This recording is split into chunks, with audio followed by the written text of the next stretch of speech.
हरे कृष्णा। इस वीडियो में हम समझेंगे कि कैसे हुआ कुसुम सरोवर का प्राकट्य। यह वही स्थान है जहां पर श्री कृष्ण ने श्रीमती राधा रानी के केस संवारे और पुष्प से सजाया। यही लीला कुसुम सरोवर प्राकट्य के संबंध में भी जड़ित है। अब हम यही लीला को विस्तार पूर्वक इस वीडियो में समझेंगे। कार्तिक माह शुरू होने से पूर्व बरसाना की गोपियां संजी का पर्व मनाती हैं और संजी फूलों से सुसज्जित होते हैं और मकान के दरवाजे के आसपास रखे जाते हैं। प्रत्येक गोपी अपने अपने संजी तैयार करती है। तो एक बार संजी पर्व के समय श्रीमती राधा रानी ने देखा कि बरसाना में जो भी उत्तम पुष्प होते थे उन्हें संजी पर्व मनाने से पहले तोड़ा जा चुका था। इसलिए श्रीमती राधा रानी ने अपने सखियों से बोली, हम सभी कुसुम वन में पुष्प चुनने के लिए जाएंगे। और सारे सखियां श्रीमती राधा रानी के प्रस्ताव को स्वीकार करके और शीघ्रता से कुसुम वन में आ गई। जब श्री कृष्ण की बाल सखाओं को यह सूचना मिली कि आज गोपियां कुसुम वन में पुष्प चुनने के लिए जा रही हैं, तो वे सीधे श्री कृष्ण को इसे बताने के लिए चले गए। जब गोप बालक कृष्ण के पास आ पहुंचे, तुरंत कृष्ण से बोले कि आज गोपियां कुसुम वन में पुष्प चुनने के लिए जा रही हैं, तो इसलिए हमें भी अपने गायों और बछड़ों को चराने हेतु वहां चलना है और हम गोपियों द्वारा तंग करने का बदला लेने के लिए गोपियों के साथ कुछ चाल चलेंगे। तो श्री कृष्ण गोपियों की इस योजना से सहमत थे, लेकिन कृष्ण की इच्छा अकेले ही गोपियों के संग लीला करने की थी। श्री कृष्ण भगवान ने कहा, मैं आज बाहर नहीं जाऊंगा, मैं आज बीमार महसूस कर रहा हूं। आप लोग मेरी अनुपस्थिति में ही गायों और बछड़ों को चराने हेतु वहां ले जाइए। श्री कृष्ण से इस प्रकार का जवाब सुनने पर सभी बाल सखा वहां से वापस लौट गए। श्री कृष्ण यह भली भांति जानते थे कि गोपजन उनके बिना कुसुम वन को नहीं जाएंगे। जब कृष्ण के बाल सखाए दूर चले गए तो श्री कृष्ण एक माली का रूप धारण करके अकेले ही कुसुम वन को गए। तब कुसुम वन में सखियां पुष्प तोड़ रही थी, लेकिन पुष्प तोड़ते समय श्रीमती राधा रानी की साड़ी एक कटीले पौधे में फंस गई। जब श्रीमती राधा रानी अपनी साड़ी कटीले पौधे से छुड़ा न सकी तो सहायता के लिए वह अपनी सखियों को बुलाने लगी।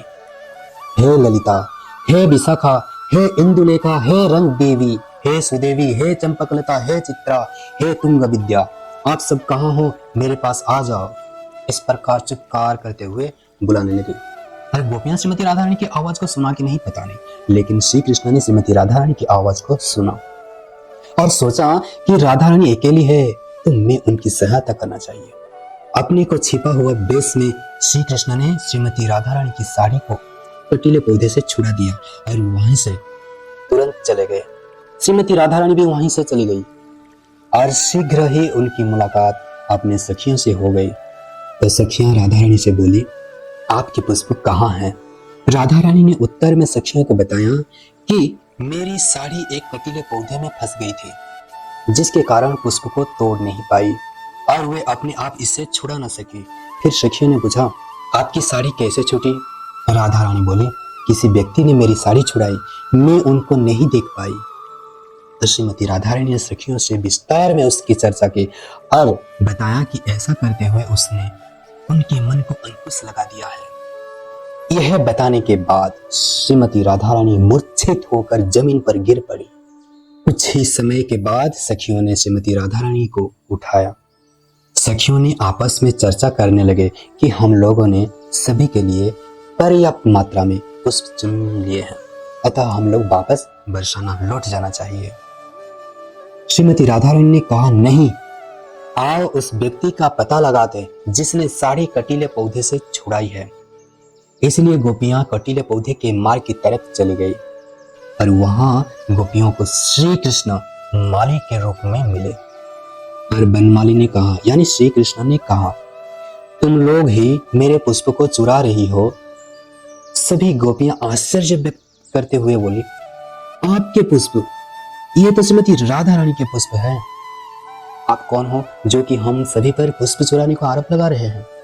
तो श्री कृष्ण ने बताया, मैं बनमाली हूँ, मैं इन पुष्प का रख रखाव करता हूँ और तुम सभी ने मिलकर मेरे इस पुष्प वाटिका को पुष्प विहीन बना दिया है।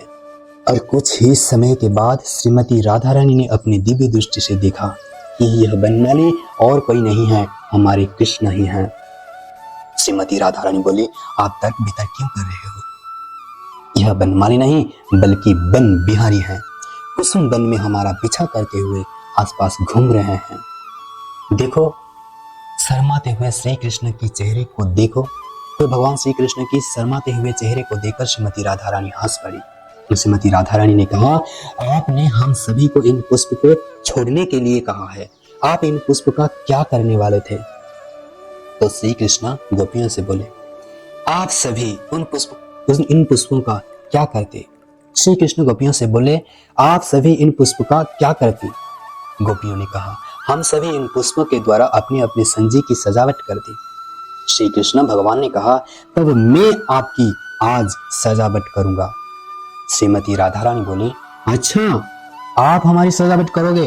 वाह, आज हम धन्य हो गए। श्री कृष्ण बोले, पुष्प के ऊपर धूल की परत चढ़ी हुई है, यहाँ बैठो, मैं जमुना जी में पुष्प धोने के लिए जा रहा हूँ।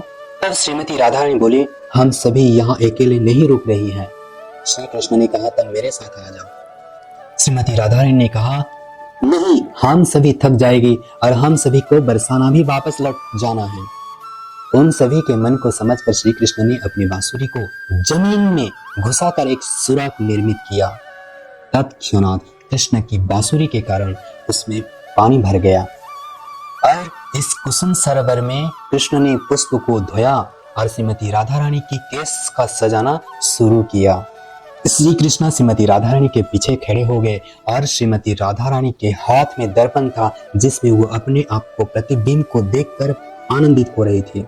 जब श्रीमती राधा रानी की केस सजा पूर्ण हो गई तो वो बोली, सभी गोपियां अपने अपने संजी की सजावट करने के लिए बरसाना लौट चुकी है, हम सभी अपने अपने संजी की सजावट कैसे करेंगे?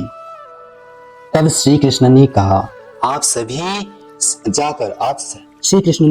सभी जाकर प्रत्येक गोपी की संजी को देखो, मैं आपकी संजी को तैयार करके उसकी सजावट करूंगा।